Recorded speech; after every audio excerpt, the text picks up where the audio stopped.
أنا من الناس اللي إذا قال لي أحد كلي تراب ما يسبن، لأنه أنا أصلا آكلة تراب ومن عشاق تراب. بس بوريكم شلون طريقتي بأكله، يعني مو بس اللهم آخذ تراب وآكله، لا، أنا بس لي شروط إذا جيت آكل تراب، يعني مو بأي أرض، مو بأي وقت.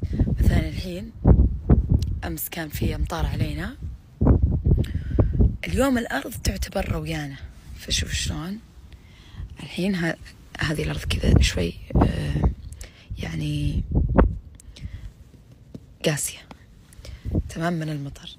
حفرت الحفرة هذه تقريبا طولة تدخل لمين كوعي كذا، لمين الكوع.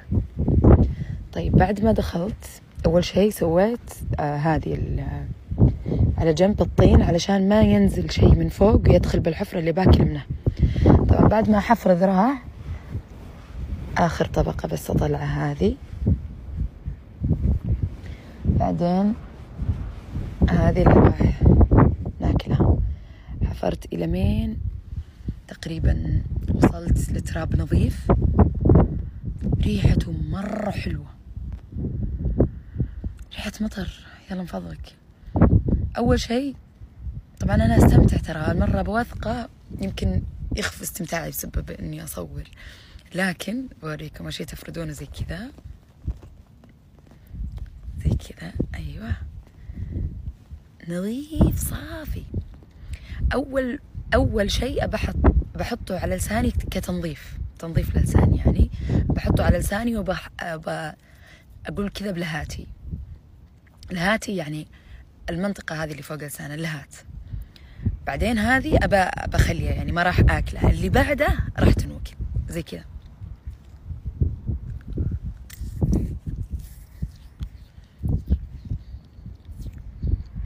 الشعور كأنكم جالسين بمكان طعم ريحة الأتراب توصل لما آخر راسي.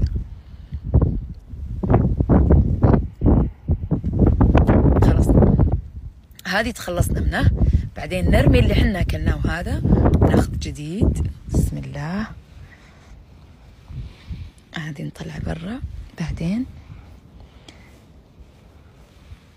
هذه الوجبة، طبعا ما راح أكل كل الكمية هذه لأنها مضرة، بس أباخذ منها شوي، أبخليه يطقطق بأسناني.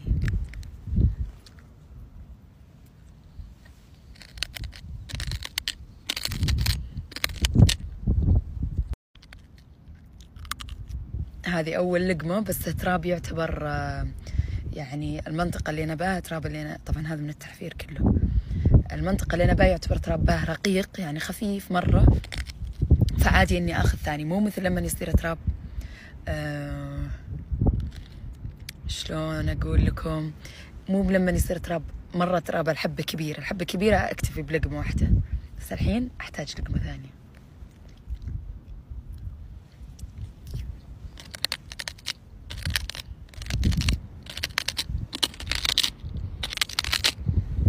أدري إنكم مستغربين،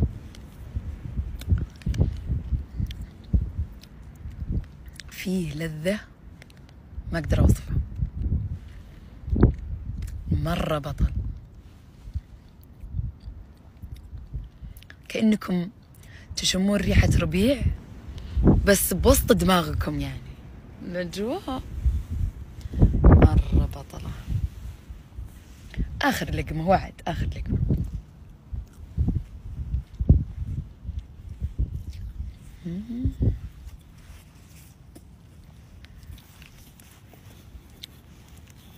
الحمد لله الذي أطعمنا هذا وسقانا من غير حول منا ولا قوة، بس شوي جهد خفيف وطلعنا الكمية المناسبة.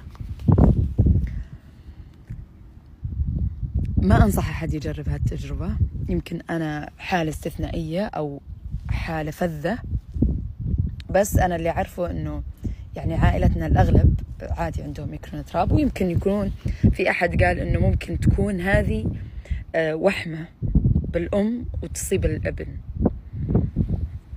وهذه جوائي الحلوة اللي أنا جالسة بها.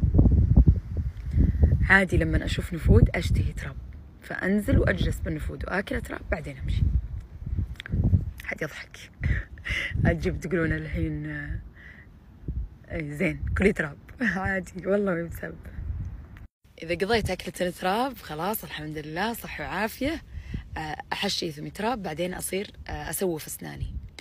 مرة ممتاز لتبييض الأسنان، هذه عاد ما تضر. حطوا على جنب المغسلة واستخدموا تراب لتسويف الأسنان، مرة ممتاز.